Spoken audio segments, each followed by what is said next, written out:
الحمدللہ والصلاة والسلام علی رسول اللہ۔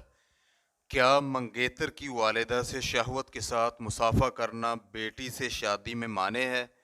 سوال کیا گیا ہے، میں جب اپنی ہونے والی بیوی کی والدہ سے شہوت کے ساتھ مصافحہ کر لوں، یعنی میرے ہاتھ نے اس کے ہاتھوں سے لمس کیا یا پھر اس کے برعکس، اور اس سے شہوت پیدا ہو گئی، تو کیا اس بنا پر اس کی بیٹی سے میرا نکاح تو حرام نہیں ہوگا؟ میں اس موضوع کے بارے میں بہت جلد نصیحت کا محتاج ہوں۔ میں نوجوان ہوں اور اخلاقیات کا محتاج ہوں، کیونکہ مجھے ہر وقت فاسد قسم کی سوچیں گھیرے رکھتی ہیں اور شہوت زیادہ ہے۔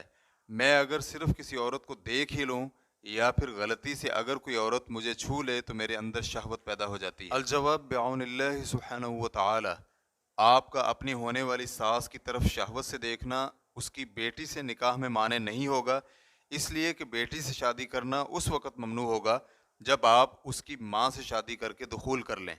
اس کی دلیل اللہ رب العزت کا یہ فرمان ہے، وَرَبَائِبُكُمُ اللَّاتِي فِي حُجُورِكُم مِّن نِّسَائِكُمُ اللَّاتِي دَخَلْتُم بِهِنَّ فَإِن لَّمْ تَكُونُوا دَخَلْتُم بِهِنَّ فَلَا جُنَاحَ عَلَيْكُمْ، اور تمہاری وہ پرورش کردہ لڑکیاں جو تمہاری گود میں ہیں، تمہاری ان عورتوں سے جن سے تم دخول کر چکے ہو، ہاں اگر تم نے ان سے جماع نہیں کیا تو پھر تم پر کوئی گناہ نہیں۔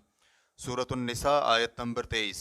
میرے بھائی، لیکن میں آپ کو یہ نصیحت کرتا ہوں کہ اللہ کا تقوی اور اس کا خوف اختیار کریں اور نظر میں تساہل سے کام نہ لیں، اس لیے کہ نظر کا معاملہ بہت ہی عظیم اور خطرناک ہے۔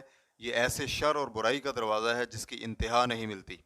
علی رضی اللہ عنہ بیان کرتے ہیں، نبی مکرم صلی اللہ علیہ وآلہ وسلم نے فرمایا، نظر کے پیچھے دوبارہ نظر نہ دوڑا، پہلی نظر تو تیرے لیے ہے لیکن دوسری نظر تیرے خلاف ہے۔ سنن ترمذی حدیث نمبر 2777، سنن ابی داؤد حدیث نمبر 2147، مسند احمد حدیث نمبر 1373۔ اور آپ نے جو یہ ذکر کیا کہ جب بھی آپ دیکھیں شہوت آ جاتی ہے، اس کا سبب ہر وقت جنسی معاملات میں سوچتے رہنا ہے، اور اس میں کوئی شک نہیں کہ گندے اور فاسد وسائل اعلام اور ذرائع ابلاغ کا اس میں بہت بڑا دخل اور اثر ہے، جو کہ آج کل گندی اور فحش فلموں اور تصاویر اور عشق و محبت کے قصوں کا ملغوبہ بن چکے ہیں اور لوگوں کی شہوت کو انگیخت میں لانے کی کوشش کرتے ہیں۔ تو اس لیے مسلمان کو چاہیے کہ وہ ایسی چیزوں سے بچے اور پرہیز کرے۔ جی ہاں، اس میں کوئی معنی نہیں کہ وہ اپنی اس شہوت کو اس حلال طریقے سے پوری کرے جو اللہ نے اس کے لیے حلال کیا ہے، لیکن انسان اپنی زندگی میں شہوت کو اپنا اوڑھنا بچھونا بنا لے اور ہر وقت اسی کے بارے میں سوچتا رہے، یہ کسی بھی عقل مند کو زیب نہیں دیتا، لہٰذا اس سے دور رہنا چاہیے۔ آپ کے لیے ضروری ہے کہ یہ اپنے علم میں رکھیں کہ کوئی بھی اس دنیا میں رہنے کے لیے زندگی نہ گزارے کہ وہ مستقل یہیں رہے گا، بلکہ یہ دنیا تو دارالعمل ہے اور انسان کی حیثیت اس میں ایک اجنبی جیسی ہے۔ آپ نبی علیہ الصلاۃ والسلام کے اس فرمان پر غور کریں جو کہ آپ نے ابن عمر رضی اللہ عنہما کو فرمایا جب کہ وہ ایک نوخیز جوان تھے، تم دنیا میں ایسے رہو جیسے کوئی اجنبی ہو یا پھر کوئی مسافر۔ آپ اپنی ہمت کو بلند کریں جو اعلیٰ اور بلند امور کے بغیر راضی ہی نہ ہو، اور سب سے اعلیٰ اور بلند امور اللہ کی رضامندی اور اس کی خوشنودی اور جنت کے حصول کی کامیابی ہے۔ جب آپ کی ہمت بلند ہوگی تو آپ اپنے آپ کو کوئی اور انسان پائیں گے، اور جس مشکل سے اس وقت دوچار ہیں وہ بھی زائل ہو کر جاتی رہے گی۔ میں آپ کو نصیحت کرتا ہوں کہ آپ نبی مکرم صلی اللہ علیہ وآلہ وسلم کے اس فرمان پر غور کریں۔ عبداللہ ابن مسعود رضی اللہ عنہ بیان کرتے ہیں کہ نبی علیہ الصلاۃ والسلام نے فرمایا، اے نوجوانوں کی جماعت، تم میں سے جو کوئی بھی شادی کی طاقت رکھے وہ شادی کر لے، اور جس میں شادی کی طاقت نہیں اسے روزے رکھنے چاہیے، اس لیے کہ یہ اس کے لیے ڈھال بنیں گے۔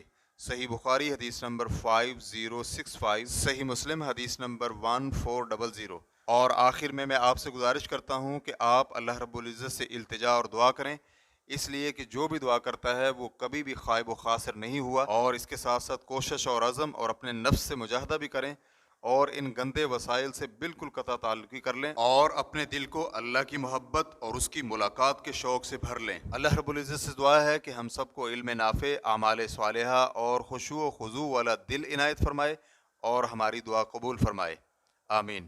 واللہ تعالی اعلم۔ اسلام کیو اے ریکارڈنگز، مؤسسۃ الشیخ محمد صالح المنجد، المملکۃ العربیۃ السعودیہ، فتویٰ نمبر 26828۔ والسلام علیکم ورحمۃ اللہ وبرکاتہ۔